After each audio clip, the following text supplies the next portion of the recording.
Hey everybody, welcome to Trading Capital's Daily Analysis video. I'm your head market analyst here, Curtis Scouten, jumping into the charts on this Friday, December 23rd. So it was a positive day for the markets, but it was a pretty choppy session intraday. But if we're just looking at the daily chart of the S&P 500, notice how that we did come all the way down to do a little bit of a test of this initial dump out from basically your 5 days of selling here. But we managed to rebound off that level and slowly chop our way to the upside, but we did it on extremely light volume today. So I've spoken in our videos here throughout the year about these light volume sessions that really can't be trusted, especially when you compare it to the most recent action of this sell-off. It was a very heavy volume sell session that compared to the buying pressure over here. So the volume on the S&P was 59.7 million, and that is below average for the 20 days. But nonetheless, in terms of what you could be doing here is you could be putting in bearish consolidation. I still think we came extremely too close for the spiders to not fill this downside gap. And keep in mind, the spiders have two massive gaps to the downside. And when you look at the larger the gap, in my opinion, the more likelihood of it being filled, because that's just what the probabilities show. It means that was the most buying pressure at that point in time. So it's likely going to mean that the price wants to target those specific amount of shares and investors and traders that bought or sold in that area. And that's kind of how the markets work. They literally go to the most liquefied spot on the charts where there's the most support and resistance. And they love to test areas where there have been a massive accumulation or distribution. So I still think we fill this gap to the downside. But I think this is the important range in the S&P 500. If you break this range here that we're trading in from this high to this low, then look out below. You're definitely going to be breaking this double bottom. I still think we have to test basically this chop over here, this previous COVID high, and you'll have tons of support in and around this original breakout zone, as well as these pivots. These pivots are massive, massive reversal signals because it was where the price action was tested on numerous occasions. It came up, tested the support, bounced, made a lower low. So usually a pattern, if you fail and make a higher high, it likes to test and make a new low, but you managed to hold that, and that's where you broke out and never looked back. So it would make sense on a technical basis that you need to retrace this zone in 2023. However, there's a lot of people that are positioned on the side of the bearish side, as seen by put to call ratios. Yes, there's always a lot more liquidity and money on the long side of the markets. That's just the nature of the market. However, there's still those times where a bear market on light volume can really get out of control to the upside via a short squeeze or a little buying program or some sort of a good news. And with 1.7 trillion coming in with the omnibus bill signed in or going to be signed in by Biden, that is certainly a massive amount of liquidity on the fiscal side that is taking away from the objectives that the Federal Reserve and central banks are trying to do, which is basically tame inflation. But nonetheless, I think we just chop in this range and then we eventually see that downside price action. One of the reasons why I'm more certain of the downside price action is because if we look at the yields, so basically I want to show you this intraday chart. And the yields are very, very important because it dictates what the bond market is doing. And the bond market is much bigger and the treasury market is much bigger than the stock market. Therefore, it leads the liquidity dance.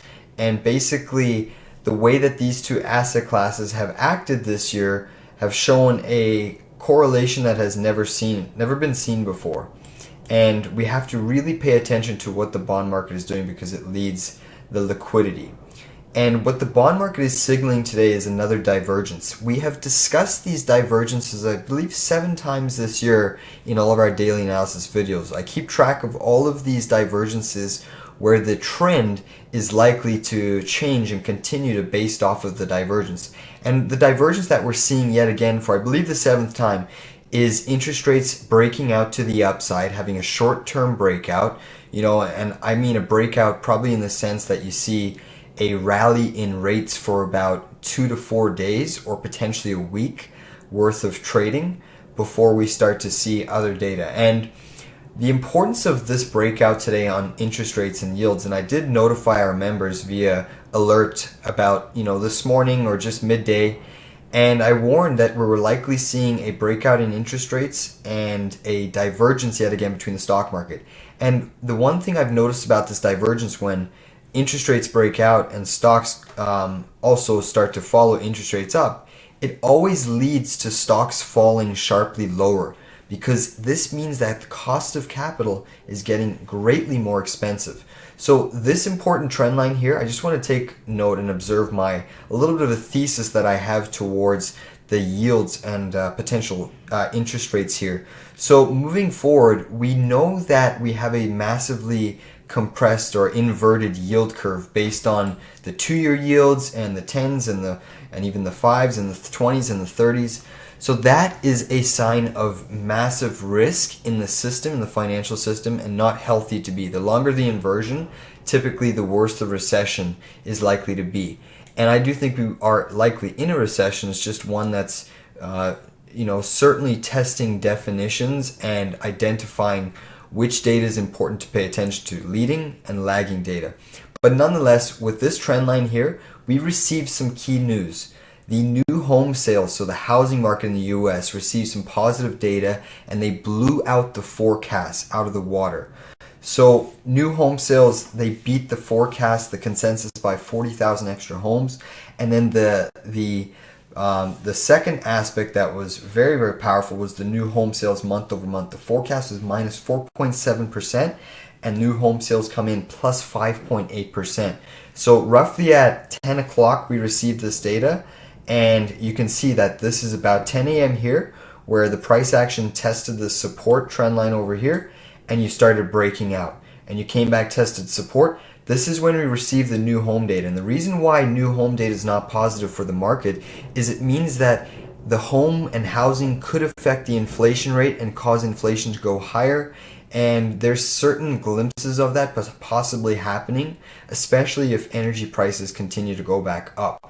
But nonetheless, when we got that new home sales data, it means that the Fed is going to likely have to be more aggressive with interest rates, because they have now more room to slow the housing market, which is one of the major contributors to inflation. And honestly, we can get inflation down to a certain minimum. Maybe it's 5%, maybe it's 4%, but without breaking the housing market substantially lower, in my opinion, we're not going to see 2%. And it's just math. In order to have a mean reversion back to 2%, you have to go well below 2% and hover, into the 0 or negative percent for some period of time before you start working yourself back up to that 2%. That's how mean reversion and getting back to the overall trend and averages works. But if we look at the daily chart on the 30-year yield, it's very crucial that this is the trend line to recapture. Basically, your massive resistance is this trend. This was your original trend, which you broke. Now it makes sense that you're going to come up and likely try to retest it. Now you do have some resistance over in this pivot zone over here, where you consolidated, bounce. So there's likely resistance in this area. You can see it's also these pivot zones and this major top over here, as well as the 50 daily moving average. But I do think that if there's catalysts such as fear creeping into the bond market that the Fed is going to have to be more aggressive, then this certainly could work itself up to this date here around the 28th, 29th. So one of the reasons I think it can work itself up to this area, it's a key resistance zone, is because next Thursday, where these two lines intersect around the 29th of December, is when we get some key economic data, the initial job loss claims. Now, based off of a stronger housing report this go around, I think what we're seeing in the bond market, and the bond market's always supposed to be the smarter capital, I think we're seeing yield spike because potentially it's sniffing out that jobs number, the initial job loss claims, is going to come in hotter than expected, just like the housing data. Because typically when you have a strong housing report, which is what we had today, new home sales, that typically leads the job market, And I really think that that's kind of what the bond market and yield market is pricing in. And when you start seeing yields rise, that's not a positive for stocks and assets. That typically means that the US dollar will likely catch a little bit of a bounce, which arguably, if we look at that, let's take a look at the DXY. It's still tremendously oversold, but every time it's testing this little bit of a low range, it's making a little bit of a higher high. It's getting bought back up, bought back up. So potentially there's still some upside, and you can actually see on the intraday chart that this is a little bit of a micro bull pattern on the US dollar that is consolidating in a low range. You've tested this trend line basically since over here. You've tested it once, you've tested it twice, you've kissed it 3 times. I think that it's likely we're going to pierce through it on the next attempt, which maybe that's next week. And I do think that it's very likely that we at least test the top of this channel, or if we look to the daily chart, this trend line over here, this original break of this trend line. So I do think that that's a possibility. The 200s are acting as big resistance, but that should put some pressure on equities tomorrow, especially with the yield divergence that we have been seeing. Let's take a look at gold.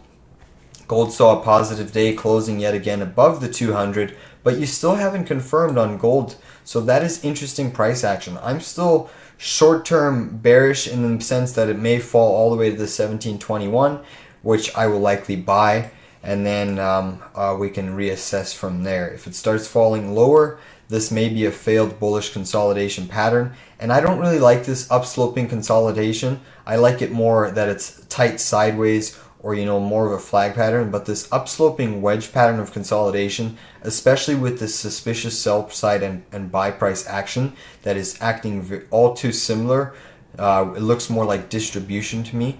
I think that gold is vulnerable at this time, especially if that theory that yields do spike based off of a stronger jobs data, and at least even the suspicions of a stronger jobs data. Perhaps on the 29th we hit that max move on yields, and then we sell off on a better than expected number. But during that climb next week, we could see some pressure if yields continue to rise. But stocks do favor a potential climb as well and float up in light volume. That's certainly what we've seen today. Looking at the QQQ, tech was a little bit weaker.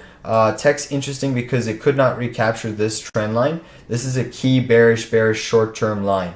If tech can't recapture this yellow trend line, these markets are very, very vulnerable. Tech's actually showing the most relative weakness because it actually filled its technical gap down here to the downside. You can see with a little bit of reversal, but it couldn't close above that pivot, which is a bearish signal, and now you're still trading underneath this yellow. There is lots of support in this range. A lot of people think this is the bottom. I personally don't think it's the bottom. I think we're going to test these lows. You may get a little bit of a short-term bounce, especially if you sell off, in the next week or something like that due to tax loss selling. But I do think that it's likely we get a bounce, some January type effect, maybe a little bit of a last hoorah rally into January as we, and when I mean rally, I mean if we sold off all the way back down to here, 251, we could maybe see a rally back up to say this 274, 275 range before we hit big time resistance again. So we're not talking about a massive rally. I do think these markets are heading lower, but if we were to sell off straight into this COVID low pivot, that is an exceptional buy opportunity. I certainly think so. But nonetheless, the Qs are vulnerable. That means tech is vulnerable. We did put out a alert yesterday via our Tesla trade, and what do we know? We put out an alert today, this morning as well. We made a special video on Elon. Tesla did finish lower, but there's some positives for us at least. I mean, in terms of where we bought Tesla today, we almost picked the near-term low. We bought at this, we issued an alert basically right over here at 121.90, 91 I believe. And yeah, Tesla's faded all day long. I do think it's obviously vulnerable for the rising rates, but I do think that Tesla's diverged from the market in the short term, and it has really priced in a lot of negative activity. These are the big Tesla areas where you have, even if you look on the weekly time frame, Tesla has a bearish topping formation that it's triggered. There's no doubt about that, but I do think you still get likely bounces. I do think this has been margin call selling, These waterfall sell-ups are very, very reminiscent to margin call, and you're extremely close to hitting these massive, I mean, you are into technical support nonetheless, especially since you've closed below these pivots over here. This massive range of consolidation is pretty amazing. Generally, what takes you through massive support levels is margin call selling, but that eventually does abate, especially when you observe the volume trends on Tesla. So these have been astronomical volume trends, especially this volume trend over here. Generally, the larger the volume near a bottom or the top, the more likely of a reversal in price action is going to come. It's kind of like a rubber band. You're having so many people dump, but there's a lot of new buyers coming in to pick up those shares, which causes an abnormal amount of volume and amount of shares being traded. Even if Tesla goes lower, we can still accumulate more. That's the beautiful thing about our strategy and the way we are trading. The importance of knowing that stocks can go lower is through position management and risk analysis and risk size. How are you going to position yourself in a stock? Are you going to let it get a majority percentage of your portfolio and then get blown out when it goes against you? Or are you going to position accordingly and take on the right amount of risk versus the right amount of reward that you're willing to accept? So there's a lot of different strategies that are incorporated, but I do think Tesla is still poised. Once we get a little bit of the selling done for a market bounce, I do think that even if we see a weak QQQ or SPY, yes, it's going to be it's going to be difficult for Tesla to catch a bounce, but I do think Tesla's so oversold in the short term here that it could basically diverge from the market. Even if the market is weak, Tesla could be one of those outliers that are strong, because we did have periods in the sell-off where the market was actually strong, but Tesla was just going down, down, down, down, down. So I do think that that snapback could diverge from the S&P or the QQQ. But nonetheless, let's see how the price action shapes up. Let me just see if I can touch base on anything else. Bitcoin is trading down. But really that sums it up for today. I'll touch base on the IWM because the small caps are important. Obviously, we have been a buyer recently, and I do like the price action of the small caps. One of the reasons I prefer the small cap price action is they actually have a little bit of a daily bottoming tail here from the sell-off. This is a good reversal signal in the IWM. It was the only one that had a meaningful reversal that actually captured a meaningful share of price action in this little bit of a formation that I do think you can at least test this gap fill and likely even test the top of this trend line. The IWM also filled its gap here, but I do think it comes to test its gap here to the downside at some point in time. But we have a couple of positions that are working for us and in the money slightly. So I do think that we're positioned well in some key long positions that could also hold up if the markets continue to go down. Let me be clear, next week is likely extremely light volume in all the indices. So with that being said, markets do favor upside if we don't get any type of political or government events and announcements that trigger a rally or a sell. But typically most traders are array or the big traders at least, and going on vacation. The markets should really just chop. I don't expect much up until the the data, the initial job claims data next week, Thursday. But really that's going to be the key thing to the market. It's the market moving event, and I think the yields continuing up next week will give us a signal what that data is likely to be say to the market. So that's it for today's analysis. We'll continue to update you on the weekend with some crypto analysis and maybe some other macroeconomic insights. But up until then, I hope everybody enjoys the rest of their evening. And as the holidays are approaching, I'm sure it's good that